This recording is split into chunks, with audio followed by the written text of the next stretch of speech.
इय्याका नाबुदु व इय्याका नस्तईन। मैं समझता हूँ कि एक इनकॉम्पिटेंट गवर्नमेंट गलत बयानी कर रही है। So it's both. अच्छा, उसकी मैं वजह सोने पे बताता हूँ। सुहागा। सॉरी? मैंने कहा सोने पे सुहागा। मतलब आप सोने पर सुहागा कह दें या फिर आप कुछ और कहते हैं, लेकिन एनीवे मैं वजह बताता हूँ। देखिए, इसराइल एक तो आप लोगों ने डिटेल बता दिया, don't want to repeat all those things, लेकिन हम ये कर लेते हैं, ये जो टोटल 1,10,000 का जो शेयर जो स्टॉक एक्सचेंज है, जैसे आपने शुरू में कहा था stock exchange is not the true picture, लेकिन जो 1,10,000 का जो हुजम है, उसकी जो वैल्यू है वो $50 बिलियन के बराबर है, और जो 2022 में थी वो तकरीबन 100 बिलियन से ऊपर थी। तो उसमें भी इनको अगर आज वहां होना होता तो दे शुड बी अराउंड 230 240 के बराबर होते, तो शायद एक बात होती बराबर। लेकिन उससे बड़ी बात देखें जी, अभी this is the third year, 2022, 2023, 2024, 2025 आ गया है, तकरीबन उतना ही टाइम जितना पीटीआई आई थी। बिल्कुल उसी तरह जैसे पीटीआई आई थी तो पहले साल में ड्रॉप हुआ था, आपका जो जीडीपी ड्रॉप हुई थी 0.18 और 0.7, इनका भी उसी तरह हुआ था, इनका जरा माइनस हुआ था, हमारा चलो जरा उससे जरा ज्यादा था, लेकिन मोर और लेस पॉइंट में ही था, तो ज्यादा फर्क नहीं है। हमारा अगले साल में 3.4 था, इनका उसमें भी उसी तरह ही कम था। उसके बाद नेक्स्ट में हमारा 5.9 समथिंग था या 5.8 समथिंग था, और आखिर में जिस साल इन्होंने हमें हटाया उस साल हम लोग पहुंच गए थे 6.2 पे। पिछले 6 महीनों में इन्होंने 1% ग्रोथ नहीं की। इट इज 0.92 और something like that percent growth 6 महीनों में। सो आप आगे देखिए, आगे ये क्या कर पाएंगे। तो इन चीजों को जब आप देखते हैं तो आपको पता चलता है ये इनकॉम्पिटेंट है। फिर ठीक है। जैसे आपने कहा है कि जो जब हम देखते हैं कि यार ये सारी चीजें किस तरह हो रही है तो पाकिस्तान किस तरफ जा रहा है। अच्छा, उसकी एक वजह अनफॉर्चुनेटली ये है कि पाकिस्तान के अंदर पॉलिटिकल स्टेबिलिटी बहुत सख्त खराब है, और उसकी मेन वजह यह है, जब आपका देखिए, जब आपका किसी जमाने में, आजकल तो नहीं लेकिन किसी जमाने में जब गाड़ी का टायर वॉबल करता था तो उसके अंदर मुख्तलिफ वजन लगा दिया जाता था कि उस वॉबल को खत्म करे, उसको स्टेबल करे, और उससे वो गाड़ी के वो वॉबलिंग खत्म हो जाती थी। पाकिस्तान के जो जो ये पॉलिटिकल इंस्टेबिलिटी है, इसका जो सबसे बड़ा वजन है वो इमरान खान है। आपने वही हटा दिया है। जब वो हटा दिया तो गाड़ी तो वॉबल करेगी।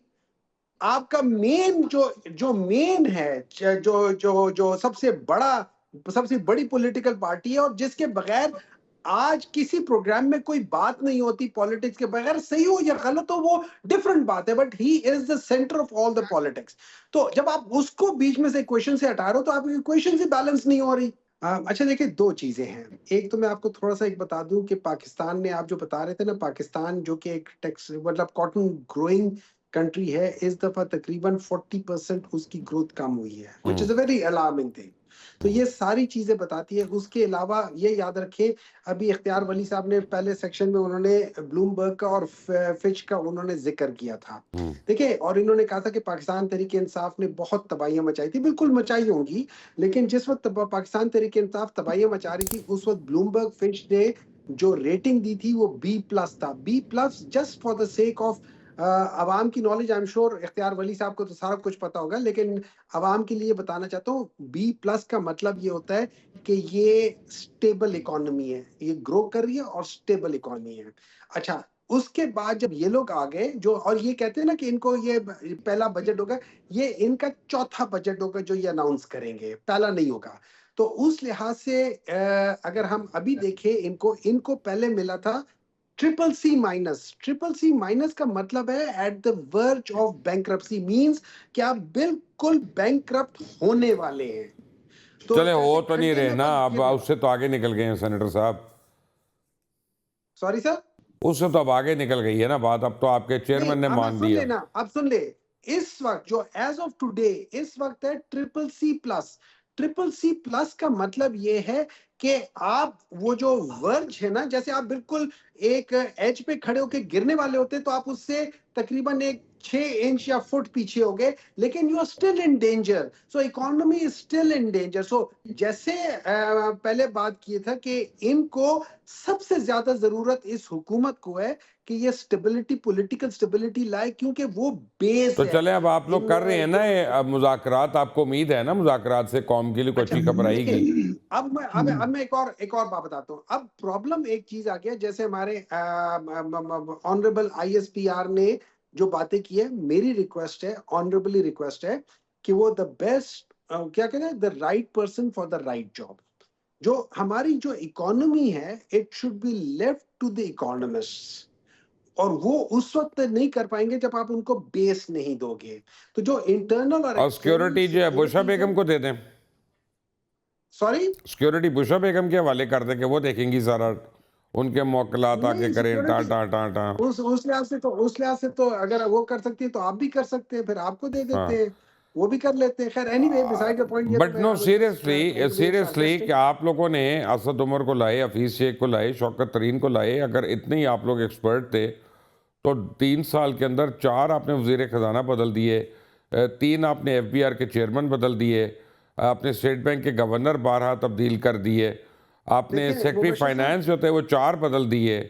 तो मोमिन मैं साहब ये आपसे बात ना एग्री करें। करता हूँ, मैं आपसे एग्री करता हूँ कि हमने 4 या 5 या 6 बदल दिए होंगे, लेकिन हमारा मौकफ ये नहीं होता कि हम एक को बदलें या किसी को ना बदलें। हमारा मौकफ है कि आउटकम क्या होना चाहिए। उसके इन सब चीजों का आउटकम ये था कि हम चौथा जो हमने प्रेजेंट करना था, उस वक्त हमारा जीडीपी 6.2 पे चला गया था। हमारी जो लार्ज स्केल इंडस्ट्री की ग्रोथ थी वो 13% पे जा रही थी। हमारे सर जो जी, आपके हर एक कुरम में किस्म क्या की, हो रहा है उसका बताएं मुझे, और तुर्बत में इस वक्त बड़े मसाइल अच्छा हो रहे देखिए, हैं। तुर्बत में या केपी में या बलूचिस्तान में ये बहुत अनफॉर्चुनेट है कि ये सारी चीजें हो रही हैं, और इसमें हमें थोड़ा सा सर जोड़ के हमें बैठना पड़ेगा और देखना पड़ेगा कि हमारी जो पॉलिसीज हैं, देखिए बाज दफा एक काम जो नहीं सेटल हो रहा और सालों आपके से नहीं ख्याल में सेटल हो रहा। हुकूमत को क्या फॉर करना चाहिए एग्जाम्पल, पॉलिसी के तौर पे, quickly, I mean let me have it. क्या चीज, आपको क्या करना चाहिए हुकूमत को इसको हालात को बेहतर करने के लिए?